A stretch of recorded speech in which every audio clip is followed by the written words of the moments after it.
Hello friends, welcome to my channel. তো তোমরা সবাই কেমন আছো? আশা করছি অনেক অনেক ভালো আছো। আর আমিও ভালো আছি, শুধু একটু মনটা খারাপ।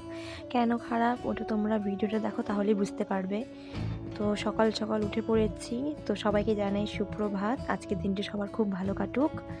তো সকাল সকাল তো উঠে পড়েছি, দেখতেই পারছো। তো চলো সকালের কাজগুলো সেরে ফেলি। ঘরগুলো ঝাড়ু দিয়ে নিয়েছি, এখন উঠোন ঝাড়ু দিচ্ছি। আর কালকে কাপড় ধুয়েছিলাম, তার মধ্যে কিছু কিছু শুকিয়ে গেছে, আর যেগুলো মোটা সেগুলো শুকায়নি। তো সেগুলো শুকোতে দিতে হবে, কারণ একটু পরে এগুলো কাপড় চোপড় লাগবে। তো অনেকটাই শুকিয়ে গেছে, খালি হালকা হালকা ভেজা আছে। তো কিছুক্ষণ রোদ্দুর দিলে সেগুলো শুকিয়ে যাবে। তো বাঁধের উপরে উঠে এখন এগুলোকে রোদ্দুরে দেবো, কারণ আমাদের বাড়িতে একটি বট গাছ রয়েছে, যার জন্য বাড়িতে একদমই রোদ পড়ে না। সেই জন্য বাইরে দেখো এই যে রশিটা নিয়ে নিয়েছি, তো এখানে আমরা জামা কাপড় রোদ দিই। আর আজকের ওয়েদারটাও ভালো লাগছিল, খুব সকাল সকাল পাখিরা ডাকছিল, ভালো লাগছিল শুনতে।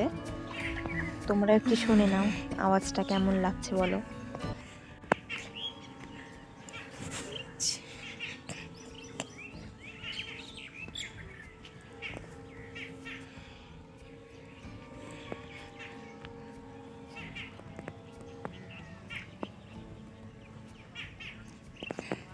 তো এগুলো হচ্ছে কালকে রাতে এঁঠো বাসন।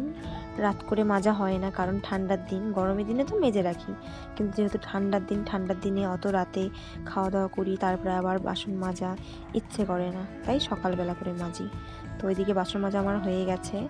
তো এখন দাঁত ব্রাশ করে তারপরে রান্না বসাবো। তো এই যে দেখো, এটা হচ্ছে আমাদের বাড়ির লাউ গাছ। গাছটা কিছুতেই বড় হচ্ছে না, খুবই ছোট গাছটা। অনেক দিন হয়েছে লাগানো হয়েছে, প্রায় 2 মাস হয়ে গেছে। তবুও গাছটা এতটুকুই, একটুও বাড়ছে না। আর আমাদের যে 3টে পেঁপে গাছ, 3টে পেঁপে গাছের মধ্যে 2টো পেঁপে গাছের পেঁপেগুলো খালি ঝরে ঝরে পড়ে যায়। আর এই যে দেখতে পাচ্ছ পেঁপে গাছটা, এই গাছের পেঁপেগুলো খুব সুন্দর হয়। কাঁচাও তরকারি রান্না করে খাই, আবার গাছে পাকা পেঁপেও খাই। তো এই যে এখন দাঁত ব্রাশ করে নিচ্ছি। তো দাঁত ব্রাশ করে তারপরে রান্না বসাবো। তো আজকে দেখি কি রান্না করি, ঘরে তো তেমন সবজি নেই। এইদিকে ভাত বসিয়ে দিয়েছি, আর এদিকে ওলকপি দিয়ে মুসুরির ডাল করছি। আর বাঁধাকপি আলু ভাজবো, আর বিনস আলু ভাজবো। তো আমার হাজব্যান্ড আজকে বাইরে কাজে চলে যাচ্ছে, এই যে ব্যাগ গুছিয়ে নিয়েছে। তো ব্যাগটা থিয়ে আসতে গেছে। তো ওই জন্যই বলেছিলাম না যে কেন মনটা ভালো নেই। তো এই জন্যই মনটা ভালো নেই আজকে। তো ব্যাগ থেকে চলে এসেছে, আর এখন স্নান দান করে খাওয়া দাওয়া করে চলে যাচ্ছে। তো জানি না কতদিনের কাজ আছে, বললো তো প্রায় 1-2 সপ্তাহ লাগবে, তারপরে আসবে।